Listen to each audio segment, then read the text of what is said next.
Victoria Hastings stood in front of her grand mirror, carefully adjusting the sparkling diamond necklace around her neck. The reflection that stared back at her was one of elegance, poise, and wealth, everything she had worked for all her life. Tonight was the annual Hastings Charity Gala, an event where the city's most powerful and influential people gathered, raising money for various causes. Victoria always prided herself on throwing the most lavish and talked about events, but this year felt different. A few of her wealthy friends had begun bringing family members, nieces, nephews, grandchildren, to soften their image and make them seem more grounded. Victoria, who had no close relatives she was willing to invite, felt a sudden pressure. What would people say if she came alone? She didn't want to be seen as cold and distant, especially when everyone else was parading their relatives around as if they were accessories. That's when a wild idea struck her. Earlier that week, while driving through the city, Victoria spotted a young black teen sitting alone on a park bench. His clothes were dirty, his shoes tattered, and he had a backpack that looked like it had seen better days. He was clearly homeless. She parked her car and approached him with an air of superiority. "Excuse me," she said, standing over him. The boy looked up, his eyes tired but alert. "Yeah? I have a proposition for you." She lowered her voice, as if trying to hide the awkwardness of the situation. "I'm hosting a high-profile charity event this weekend. I need someone to pose as my nephew. You'll wear a suit, attend the party with me, and stay quiet. You don't need to say anything, just smile and nod. In return, I'll give you a place to stay for a week, and you'll be paid generously." The boy blinked at her, clearly unsure of what to say. "You want me to pretend to be your nephew?" he asked, his voice cautious. "Yes, exactly," Victoria replied quickly. "It's simple. Just stand by my side, look presentable, and don't speak unless spoken to. Can you do that?" The boy hesitated for a moment, but then nodded. "I guess. What's in it for me again?" Victoria smiled. "I'll give you $500 and a place to stay for a week. That's a pretty good deal for one night of standing around, don't you think?" After another pause, the boy finally agreed. "My name's Darius, by the way," he said, standing up and brushing off his ragged clothes. Victoria gave him a small, dismissive nod. "Yes, Darius? Well, you'll need to look the part. Tomorrow, I'll take you to get fitted for a suit. Be ready." The day of the gala came faster than expected. Victoria had taken Darius to a high-end tailor, where he was fitted into a sleek black suit. When he stepped out of the dressing room, even she had to admit he looked strikingly handsome, clean, polished, and not at all like the homeless teen she had found on the street. But in her mind, Darius was still just part of her plan to maintain appearances. "Remember," she said as they entered the grand ballroom filled with glittering chandeliers and soft music, "you're my nephew from out of town. Just smile, shake hands, and don't say much." Darius nodded quietly, keeping his eyes on the floor. Victoria was immediately greeted by several friends and fellow socialites. "Victoria, darling," one of them exclaimed, eyeing Darius curiously. "And who is this handsome young man?" "This is my nephew, Darius," Victoria said smoothly, placing a hand on his shoulder. "He's visiting for the week." Her friends smiled and nodded, their curiosity satisfied for the moment, as they exchanged knowing glances that hinted at shared secrets and inside jokes. Darius kept quiet as instructed, standing off to the side, with his hands casually tucked into the pockets of his tailored trousers, feeling a sense of isolation in the midst of the lively gathering.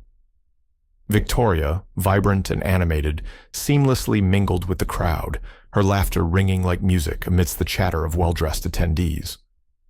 As the night went on, Darius felt increasingly out of place, like a solitary figure in a vibrant painting that didn't quite belong. The event was filled with polished speeches delivered by charismatic speakers, elegant conversations about business ventures that were punctuated by the clinking of glasses, and discussions of charity that felt more like a competitive race to see who could give the most money. He had observed this world before, from a distance, seated in the shadows of grand ballrooms, or waiting at the edges of lavish parties, but had never truly been a part of it. The clamor of conversations, laden with jargon and insider references, only amplified his sense of alienation. Despite the allure of the surroundings, with opulent decorations and an air of sophistication that enveloped the venue, He struggled to connect with the people around him. They exchanged pleasantries that felt rehearsed, smiles that didn't quite reach their eyes, and Darius could sense the undercurrents of ambition and rivalry beneath the surface. Still, he played his role, staying quiet and blending into the background as best he could, hoping to remain unnoticed while he wrestled with his feelings of inadequacy and longing for a world that felt just out of reach. The evening wore on, and he found himself studying the dynamics of the crowd, wishing for a way to bridge the gap between himself and the glamorous lives that surrounded him. Halfway through the evening, the event's host took the stage. He was an older man with a booming voice and a commanding presence. "Ladies and gentlemen," he began, "thank you all for being here tonight. As you know, the Hastings Charity Gala has always been about giving back to those less fortunate. And tonight, I'd like to invite a few guests to share their thoughts on the importance of helping those in need." Victoria, sipping champagne and chatting with a group of donors, felt the host's eyes land on her. Before she could stop him, he smiled widely and said, "Victoria, why don't you introduce your nephew? I'm sure he has some words to share with us, coming from an out-of-town perspective." Victoria's heart dropped into her stomach, a sinking feeling that made her breath catch in her throat. She hadn't prepared for this unexpected turn of events, and the realization struck her like a bolt of lightning. The weight of the moment pressed down on her, and she quickly gave Darius a nervous glance, hoping he would somehow find a way to decline the spotlight that had suddenly shifted toward him. But as she surveyed the room, she could see that the guests were already focused intently on him, their eyes gleaming with anticipation, eager for whatever he might reveal. Darius hesitated, his gaze locked onto Victoria, whose eyes were wide with panic, mirroring the tumult of emotions swirling inside him. The silence felt heavy, thick with the expectations of the audience, and he could feel the pressure mounting as everyone awaited his response. In that moment of stillness, something within Darius clicked into place, igniting a spark of determination. He had stayed quiet all night, playing the part of an invisible observer, pretending to be something he wasn't. And for what? A few dollars tossed his way, and a temporary bed to rest his weary head? The thought gnawed at him, a nagging reminder of his worth. He had a story, his own story, that deserved to be heard, one that was rich with experience and laden with truth. Memories of his past flooded his mind, moments filled with struggle and resilience that had shaped him into the person he was today. This was his chance to step out of the shadows, to reclaim his narrative and share the journey that had led him to this very moment. The urgency of that realization fueled his resolve. Taking a deep breath, he squared his shoulders and straightened up, channeling every ounce of courage he could muster. As he prepared to speak, he felt the warmth of Victoria's supportive gaze, reminding him that he wasn't alone. The room buzzed with excitement, and the anticipation hung in the air like an unspoken promise. He looked out at the crowd, their faces eager and expectant, and in that instant, he knew he was going to tell it, his truth, his journey, loud and clear. It was time to break his silence. Darius took a deep breath, feeling the cool air fill his lungs as he gathered his thoughts, and then stepped forward to the microphone. The moment felt surreal, like stepping onto a stage after having spent too long in the shadows. The room was enveloped in a thick silence, every eye locked onto him with a mix of curiosity and anticipation. Good evening, everyone," he began, his voice steady, calm, yet undeniably firm, cutting through the tension like a knife. "I'd like to thank Victoria for inviting me here tonight." As he spoke, he could sense the weight of the audience's attention bearing down on him. They were poised, hanging on his every word, and he was acutely aware of the myriad expectations swirling around the room. Victoria watched from the sidelines in horror, her heart racing, unsure of what he was going to say next.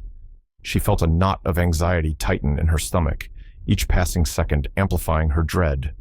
Would he speak too freely? Would he share too much?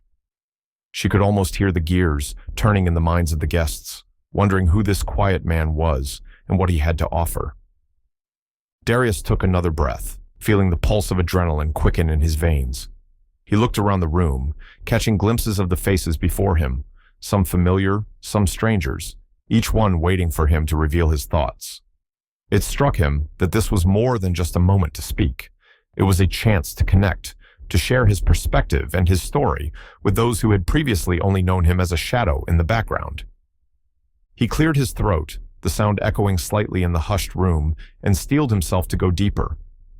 "I know I may not fit the usual mold for events like this," he continued, his voice gaining strength. "But I believe we all have experiences worth sharing, and mine has shaped who I am today." Victoria's eyes widened as he ventured further into unfamiliar territory. She felt a surge of protectiveness mixed with admiration. She had always known Darius was more than he seemed, but she hadn't anticipated this boldness.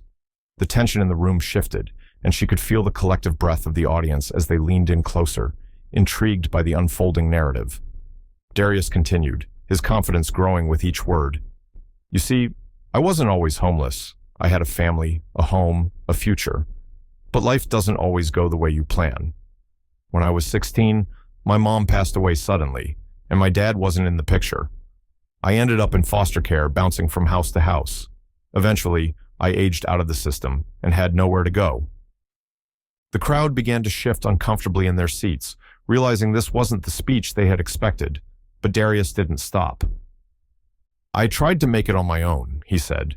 "I worked odd jobs, saved what little I could, but sometimes, no matter how hard you try, you can't catch a break. So, I ended up on the streets. And let me tell you, it's not easy being homeless. People look at you like you're invisible, or worse, like you're not even human." Victoria felt a wave of heat rise in her face. This was not the plan. This was not supposed to happen. "But I'm not telling you this for pity," Darius said, his voice steady, cutting through the stillness with a sense of purpose that resonated with the audience. "I'm telling you this because I want you to understand that the people you're raising money for tonight, they're not just statistics or charity cases. They're real people with real stories, each one brimming with hopes and dreams, just like you. People like me, who had ambitions and aspirations but were dealt a bad hand in life, forced to navigate a world that often overlooks them in favor of those with more privilege." As he spoke, the room was completely silent, each guest captivated by Darius's heartfelt message. It was as if the very air had thickened with the weight of his honesty, and he could feel the intensity of their focus on him. He could see the subtle shifts in their expressions, some faces softened with empathy, while others appeared contemplative, perhaps questioning their own perspectives on philanthropy and the lives they sought to improve. Even Victoria, though humiliated by the unexpected turn of events, couldn't help but listen, her heart racing as she processed the raw emotion in his words. She felt a strange mix of pride and anxiety, watching him step outside of the mold that had always constrained him. Darius was shedding the layers of insecurity and doubt, laying bare the struggles he had faced and the resilience that had carried him through. "Each one of us has a narrative that defines us," he continued, his passion igniting with every syllable. "The struggles we endure and the triumphs we achieve shape who we are, and it's essential to remember that behind every story of hardship lies a person yearning for understanding, a person who wants to be seen and heard." Tonight, as you consider your donations, think about the lives you can touch and the stories you can help elevate. It's about more than just money. It's about fostering hope and providing opportunities for those who may feel like they've been forgotten. Darius could sense the room shifting, the atmosphere transforming from one of mere obligation to a space of genuine connection. It felt empowering to share his truth, and as he scanned the crowd, he saw glimmers of recognition in their eyes, as if they were beginning to grasp the deeper implications of his message. With a newfound resolve, he continued to pour out his heart, determined to make his voice matter in a world that often silenced those who needed to be heard the most. "I know what it feels like to be on the outside looking in," Darius said, "but I also know that kindness, real kindness, isn't about just writing a check. It's about seeing people for who they really are, not what they've been through. And I hope that tonight, when you leave this event, you don't just feel good about how much money you've raised, but that you remember the faces and stories of the people you're helping."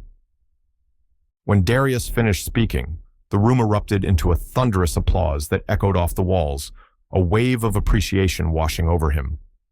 People stood, clapping with enthusiasm, many with tears in their eyes, visibly moved by his heartfelt message. The sound filled the air like a symphony, each clap resonating with the emotion he had poured into his words. Victoria, still frozen in place, felt a lump forming in her throat, a mixture of pride and disbelief swirling within her. She had underestimated him, underestimated not only his intelligence and eloquence, but also the depth of his heart and the powerful story he carried with him. The realization struck her like a bolt of lightning. He was not just a quiet observer, but a person with an invaluable perspective that needed to be shared. As the applause continued, Darius stood there, absorbing the overwhelming response, his heart racing with exhilaration. He scanned the room, seeing expressions of admiration and respect, and he felt a sense of belonging he had never experienced before. The faces that had once seemed distant and unapproachable now appeared warm and welcoming, eager to connect with the reality he had unveiled. In that moment, he understood the transformative power of his voice and the impact of sharing one's truth. The event host, a distinguished man with a kind smile, stepped forward, shaking Darius's hand firmly. "Thank you, young man," he said, his voice filled with genuine appreciation. "Your words have touched us all tonight." The host's eyes sparkled with sincerity, and Darius could see that his message had resonated deeply with those present, igniting a spark of compassion and reflection. As the applause began to fade, the host continued, "You've reminded us of the real purpose behind our efforts here tonight. It's not just about raising money, it's about uplifting lives and fostering understanding." His words reverberated through the room, and Darius felt a swell of gratitude for the opportunity to speak his truth. It was a moment of connection, a shared understanding that transcended the boundaries of wealth and status. Victoria watched the exchange, her heart swelling with admiration for Darius. She realized that he had not only spoken for himself, but had also become a voice for countless others who felt marginalized and overlooked. The realization that she had misjudged him weighed heavily on her, but it was accompanied by a burgeoning respect for the man he was becoming.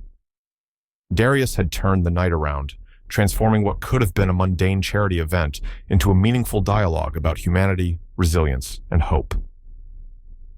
As the applause died down, several people approached Darius, offering him business cards, job opportunities, and even a place to stay. After the event ended, Victoria found herself standing alone, watching Darius as he spoke with a group of well-dressed attendees. She realized that her plan had backfired, but in a way that made her see the world differently. When the night finally ended, and most of the guests had left, Darius walked over to Victoria. He handed her the $500 she had promised him earlier. "I don't need this," he said simply, "but thanks for giving me the chance to speak." Victoria looked at the money, then back at Darius. For the first time in a long time, she felt humbled. You were amazing tonight," she said, her voice quiet. "I'm sorry for everything.